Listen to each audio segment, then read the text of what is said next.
I did my first arranging job for family for their first album, Music in a Doll's House, and got to know them. And then years later, when I was making my own solo albums, the second album, I needed a voice which was a bit more rock and roll than mine, a bit more, well, like Roger's, really. Yeah. So I asked him if he'd do it, and that's how it happened. Henry Spinetti, the drummer, who works with Eric Clapton a lot, who works with me, and he also is in Roger's band.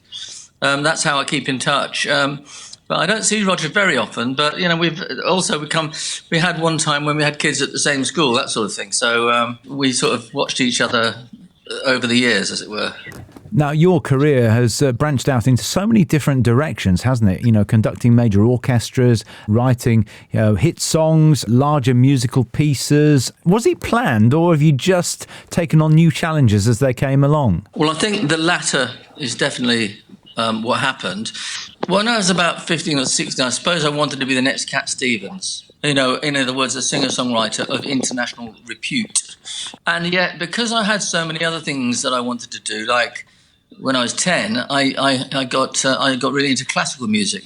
I used to pile up the furniture in my parents' house when they went out. So I used to sneakily pile up the furniture and put little notices saying first violins, cellos, tuba, whatever, and conduct Schubert's Ninth Symphony off a record, pretending that the furniture was my orchestra. So I had that in me from an early age, and so anything I could do that was involved in either working with orchestras or heavy metal bands or anything, I was just fascinated by the whole lot, and I just got involved in so many things that it was great, and it allowed me to do so many different styles and be involved with so many different artists, and it just enriched my life, really, I suppose. So many famous names in music, but also in theatre as well. The people like Sir John Gielgud, Sir John Hurt, and of course the Hunting of the Snark was a musical that you wrote as well. Where do these ideas keep coming from? Whoa, if I knew that, I don't know. Wanting to do stuff, it's a kind of a passion.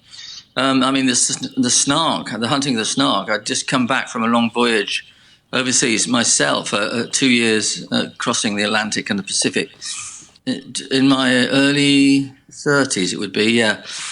And I then found this, the nonsense poem by Lewis Carroll, which I hadn't read, and I thought, oh, this would make a good musical. And it was only after I had done it that I realised that it was about a long sea voyage in search of some magical thing that they didn't know what it was.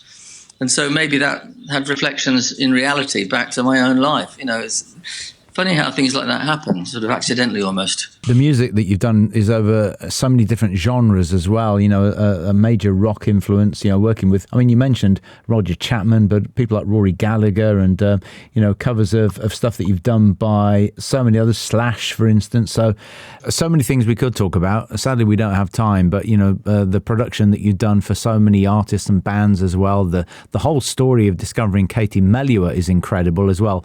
And, because you were actually, the funny thing was you were doing a TV thing in China, in Beijing, and you went with a guide, didn't you? And the guide said there are 9 million bicycles in Beijing, and we know what happened with that line. Yeah, and I just looked at Katie and I said, you know what, that's a song title. And she just laughed. She said, you've got to be joking. She said, no, I know you. She knew I was like that. Anything's a song title to me. And she just laughed. And I said, no, honestly, I'm going to write that song. Thanks once again for watching this video. If you enjoyed it, click on the like button. Make sure you subscribe to the channel if you possibly can to help us going forward. And ring that notification bell to be informed of any future videos.